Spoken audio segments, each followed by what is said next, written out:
الله الرحمن الرحيم نحمده ونصلي على رسوله الكريم أما بعد أعوذ بالله من الشيطان الرجيم بسم الله الرحمن الرحيم إن عدة الشهور عند الله 12 شهرا قال النبي صلى الله عليه وسلم اللهم بارك لنا في رجب وشعبان وبلغنا رمضان او كما قال عليه الصلاة والتسليم. محترم بزرگ اور دوستو، یہ مہینہ شعبان المعظم کا مہینہ، رجب کا مہینہ ہے. یہ مہینہ رجب المرجب کا مہینہ ہے جس کی آج قریب 18 تاریخ ہو گئی ہے. اللہ کے نبی صلی اللہ تعالیٰ علیہ وسلم چاند دیکھنے کے بعد دعا پڑھا کرتے تھے، دعا فرمایا کرتے تھے اللہم بارک لنا فی رجب و شعبان وبلغنا رمضان. یہ دعا کیا کرتے تھے کہ اللہ رجب و شعبان میں برکت عطا فرما اور ہمیں رمضان المبارک عطا فرما. میرے بھائیو، رجب کا مہینہ رمضان المبارک کا مقدمہ ہے. یہ تمہید ہے کہ اب رمضان المبارک آ رہا ہے، اس کی تیاری کی جائے. رجب کہتے ہیں احترام کو، عظمت والے کو، جو زمانہ احترام کا ہو، عظمت کا ہو، اس کو کہتے ہیں رجب. اسی لیے رجب المرجب کہا جاتا ہے کہ وہ مہینہ جس کا احترام کیا جائے، جس کا احترام کرنا ضروری ہو. اور زمانے جاہلیت میں بھی 4 مہینے ایسے تھے جن کو احترام والے سمجھے جاتے تھے. احترام والے سمجھنے کا کیا مطلب ہے؟ احترام والے سمجھنے کا مطلب یہ ہے کہ اگر جہاد بھی ہو رہا ہو اور یہ 4 مہینے شروع ہو جائے جن میں سے ایک رجب بھی ہے تو اس میں سے جہاد کو بھی روک دیا، موقوف کر دیا جاتا تھا.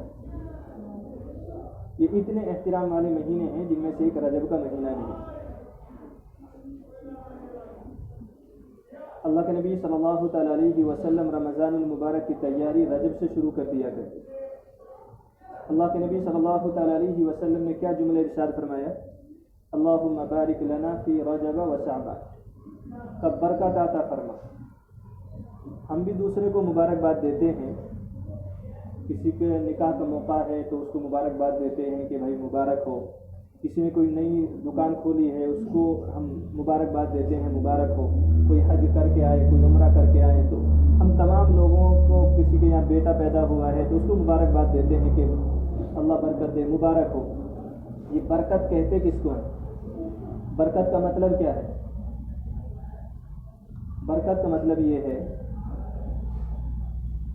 کہ ایک چیز، اسباب، ہمارے پاس ایک آدمی مالدار ہے،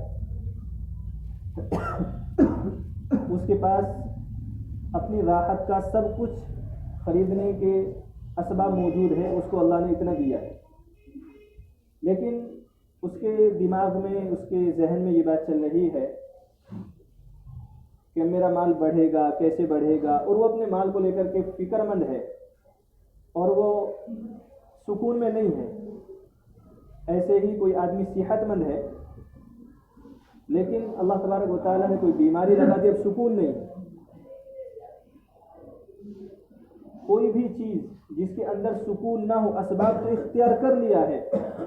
کسی آدمی نے نکاح کیا، اس کو سکون ملنے کا ایک ذریعہ اس کے پاس ہے لیکن میاں بیوی میں بنتی نہیں ہے، جھگڑا رہتا ہے تو اس کی زندگی میں سکون نہیں ہے.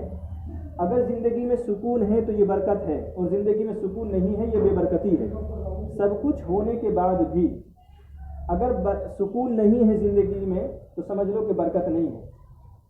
اور اگر کم ہے اور اللہ تبارک و تعالیٰ نے زندگی میں سکون دیا ہے تو سمجھ لو کہ اللہ تبارک و تعالیٰ نے ہماری زندگی میں برکت ڈال دی. اس لیے اللہ تبارک و تعالیٰ، اللہ کے نبی صلی اللہ تعالیٰ علیہ وسلم نے موقع پر ہمیں یہ چیز سکھائی ہے کہ برکت کی دعا، برکت کی دعا، برکت کی دعا. ہمیں چاہیے کہ برکت کی دعا مانگے اللہ تبارک و تعالیٰ سے. اس لیے اللہ کے نبی صلی اللہ تعالیٰ علیہ وسلم نے ارشاد فرمایا اللہم بارک لنا فی رجب و شعبان، کہ اللہ رجب و شعبان میں برکت عطا فرما، اور بلغنا رمضان، کے رمضان تک ہماری عمر کو بڑھا کر کے رمضان ہمیں نصیب فرمائے.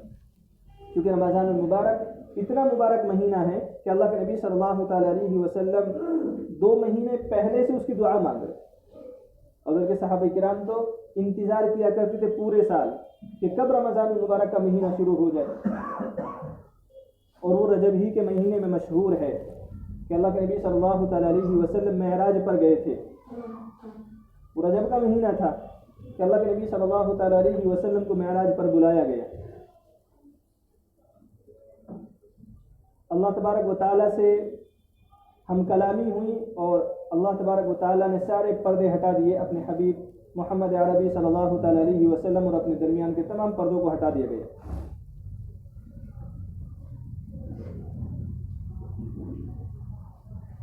جب ادھر سے اللہ کے نبی صلی اللہ تعالیٰ علیہ وسلم معراج پر گئے تھے تو نبیوں کی امامت فرمائی تھی، تو سوال یہ اٹھتا ہے کہ اللہ کے نبی صلی اللہ تعالیٰ علیہ وسلم جب معراج سے آئے تھے، نماز کا تحفہ جو ملا تھا، کا ادھر سے آ کر کے اگر پڑھاتے تو اپنی مکمل نماز پڑھاتے، نہ کہ جو نبیوں کی نماز تھی وہ نماز پڑھاتے۔ تو ہونا یہ چاہیے تھا کہ اللہ کے نبی صلی اللہ تعالیٰ علیہ وسلم معراج سے واپسی پر نماز پڑھاتے، لیکن ایسا نہیں ہوا۔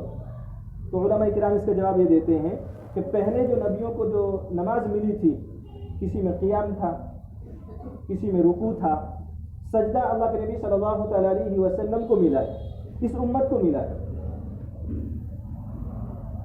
تو اگر ادھر سے آ کر کے نماز پڑھاتے، معراج سے واپسی پر نماز پڑھاتے، تو پھر اپنی پوری مکمل نماز پڑھاتے، تو پھر کوئی چیز زیادہ جو اس امت کی فضیلت میں سے ہے اور اللہ کے نبی صلی اللہ تعالیٰ علیہ وسلم کی جو فضیلت ظاہر کرتی ہے جو چیز، پھر وہ چیز باقی نہ رہتی۔ اس لیے اللہ کے نبی صلی اللہ تعالیٰ علیہ وسلم نے جو امامت کی ہے انبیاء کرام کی، وہ ادھر سے جانے پر کی، اور پھر وہاں پر جو تحفہ ملا ہے وہ رجب المرجب کا جو مہینے میں جو 27 تاریخ کو جو مشہور ہے، اس میں جو تحفہ ملا ہے وہ ہے نماز کا تحفہ۔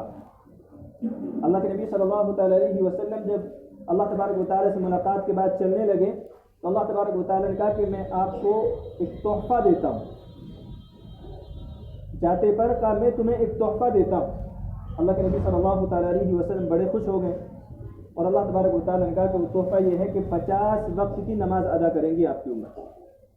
اللہ کے نبی صلی اللہ تعالیٰ علیہ وسلم بہت خوش تھے کہ اب میری امت کو نماز مل گئی ہے اور میری امت 50 وقت کی نماز ادا کریں گی۔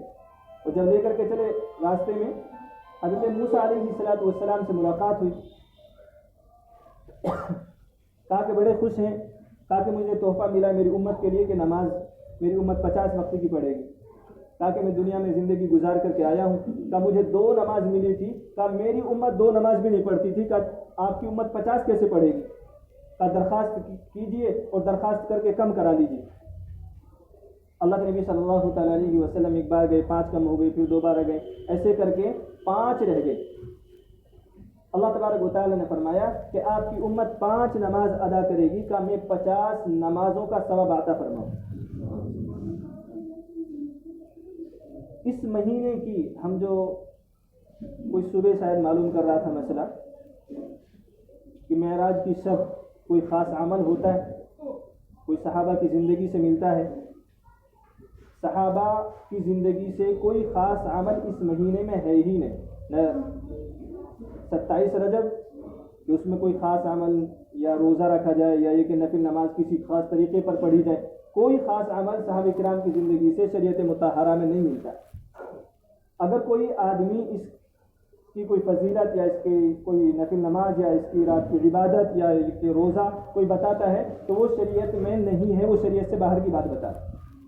صحابہ کرام کی زندگی سے یہ چیز نہیں ملتی۔ ہاں، اس مہینے کا جو سب سے بہترین تحفہ ہے وہ ہے نماز کا ملنا۔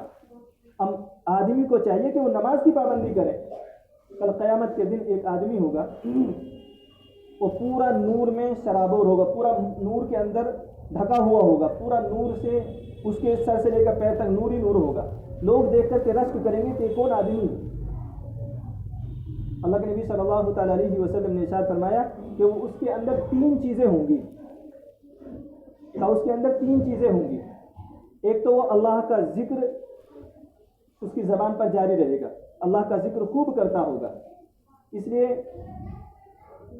جیسے بہت سے آدمی کو کچھ گنگنانے کی عادت ہو جاتی ہے، بہت سے لوگ گانے گنگنانے شروع کرتے ہیں، بہت سے لوگ نعت گنگنانا شروع کر دیتے ہیں، بہت سے لوگ غزلیں گنگنانا شروع کر دیتے ہیں۔ تو ہمیں چاہیے کہ ہم اللہ کا ذکر گنگنانے کی عادت ڈالیں، ہماری زبان اللہ کے ذکر سے تر رہے، تو سب سے پہلی جو خاصیت ہوگی اس بندے کی جو اللہ تبارک و تعالیٰ کے عرش کے نیچے پورا نور میں ہوگا، عرش کے نیچے ہوگا اور پورا نور میں ہوگا، سب سے پہلا جو ہے کہ اس کی زبان اللہ کے ذکر میں تب رہتی ہوگی۔ دوسری چیز، اس کا دل مسجد میں اٹکا ہوا رہے گا۔ دوسری جو اس کی فضیلت ہے کہ اس کا دل مسجد میں اٹکا رہے گا۔ مسجد میں اٹکنے سے کیا مطلب ہے؟ کئی مطلب علماء کرام نے لکھے ہیں۔ ایک تو یہ کہ وہ نماز کا پابند ہو، ایک نماز پڑھ لی ہے وہ دوسرے کے انتظار میں رہے۔ اب ہمارا کیا ہوتا ہے کہ ابھی تو نماز